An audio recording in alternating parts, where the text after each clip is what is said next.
I want to talk now about the overhead press. Overhead moves are one of the 6 big exercise buckets. Overhead moves, that would be like overhead presses, shoulder presses like that. Lateral raises are actually overhead moves, so are more exotic moves like handstands and things like that. Anything where the arms are pushing up vertical over the head. So the deltoid muscles are what pull the arm out away from the body. That's their job, and that's really what happens when we do an overhead press, is your arm pulls out away from your body until it pulls all the way up into the overhead position. So when I teach an overhead press, usually what I will do is teach it standing for starters. There's nothing really wrong with doing a seated overhead press, but so much of the challenge is the spinal and pelvic stabilization on an overhead press that I generally have people stand up unless I have a very good reason to do something different. So I almost always start teaching the overhead press with the elbows in front because it is easier to get correct. There's nothing wrong with doing it with the elbows pushed out more to the side, but for starters, it's easier for people to get correct doing it this way. So we're going to have good posture for starting. The elbows are in front. The arms are hanging at the side with this perpendicular to the ground. From here, what we're going to do is we're going to flex to pull the arm vertical into the touchdown position, just like this. It feels like when you're doing it that your arms are way behind you, but they're not. What we want is we want wrist, elbow, shoulder, spine, hip, ankle, so everything's vertical like that. If you've got a little bit of limited flexibility and you can only get to here, that's okay. If you've got a client who is very inflexible, then this is not a good move for them to do because it's not really a good overhead position. There's a lot of tightness that needs to be addressed here. So anything vertical or close to vertical will suffice. One thing to watch out for when you're doing it and when you're coaching it is it's very common for people to pull their arms into this position and then take their pelvis and kind of dip it forwards like that to try to cheat the arms into the overhead position. So the pelvis has to stay over the ankles. And when you do the overhead press, the upper spine is going to bend backwards to help distribute the load, but the pelvis cannot dip forwards like that. This has to stay vertical.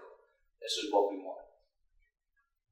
In keeping with the correct arm placement concept, all right, we're going to get the overhead position. When this comes down, you have to make sure that the elbow is at least somewhat in front of the body, ideally in what's called the scapular plane, which is going to be the farthest back you pull the arm. If these arms come back parallel to the body like that, it's actually anatomically behind the body, which is really rough on the rotator cuff muscles and the bicep tendon. So we want to make sure that the elbows stay anywhere between all the way in front of the body when we do this, or starting to come out to about 30 degrees in front of the body. This is as far out to the side as you want to place your arms when you're doing an overhead press. This is too far behind. So when the arms come down at the bottom of the overhead press, we do want the elbows to come all the way down for a full range of motion so they're hanging at the side.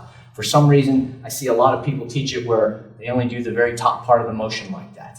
So the full range of motion is indicated, so we're going to pull the arms all the way down and all the way to the vertical touchdown position like that.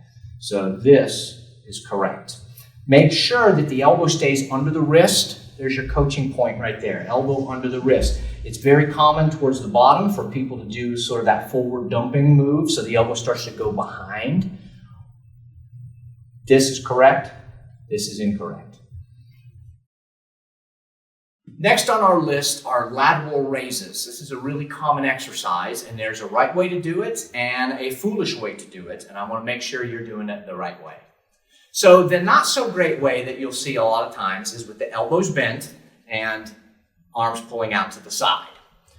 This has some potential difficulties because, as we have talked about before, the recipe for impinging your rotator cuff is to push the elbow out away from you and internally rotate the arm. So if you are doing this kind of a move for your lateral raise, you're a little bit internally rotated, your arm is abducted out to the side, and you're kind of mashing your rotator cuff when you do this. So a better version of this is to have your arm rotated that way as you do this kind of a move. However, the big beef that I have with this in general is the whole bent arm concept. What your deltoids do, they pull your arm out away from you, and they keep pulling until it's overhead. The conventional wisdom is you stop your lateral raise at about 90 degrees. And the rationale behind that is because when your arm is rotated in a neutral position like this, meaning the palm is down, then somewhere between 60 degrees and 90 degrees of abduction is where you're potentially starting to pinch the rotator cuff. So if you're going to do this kind of a variation, you should stop relatively short of being parallel to the shoulder like that to avoid any potential rotator cuff pinching. There's a better way to do it. What your deltoids do is they pull your arm out. So I want to talk to you right now about the concept of the scapular plane. Everybody knows the frontal plane, right, which is this way. There's the sagittal plane, which is this way. And then there's this sideways transverse plane. Transverse plane is this way, right? Frontal plane is this way. So there's also something called the scapular plane.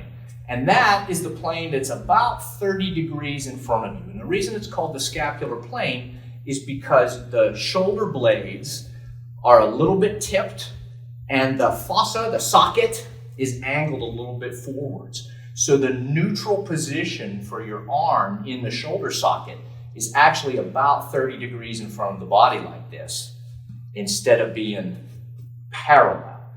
If your arm is out parallel to the body, anatomically, this is actually behind you. So the neutral position for the shoulder is about 30 degrees in front. It's called the scapular plane.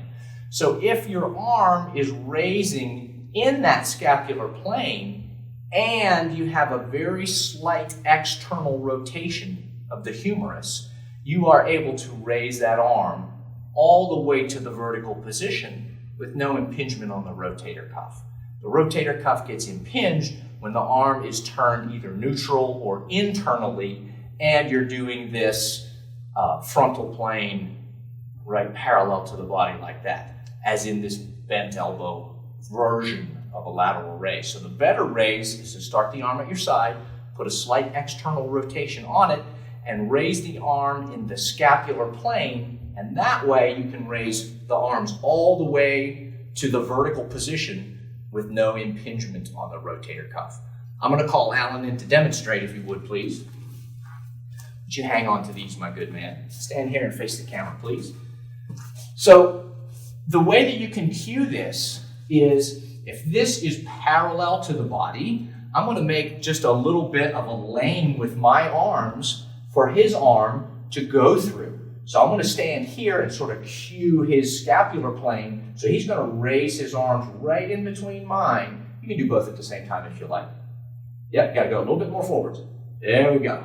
We're going to go all the way to the touchdown position and then lower the arm back down. So there's a little crack in the elbow, so it's not totally locked out and hyperextended. And this bone, the humerus, goes in the scapular plane all the way through, because it's got a little external rotation, so that greater tubercle clears the acromion and there's no rotator cuff impingement.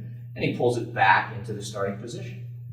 One more time, please. Hey, when you're doing this with your client, watch your teeth. They will hit you in the chin with the dumbbell if you're not careful.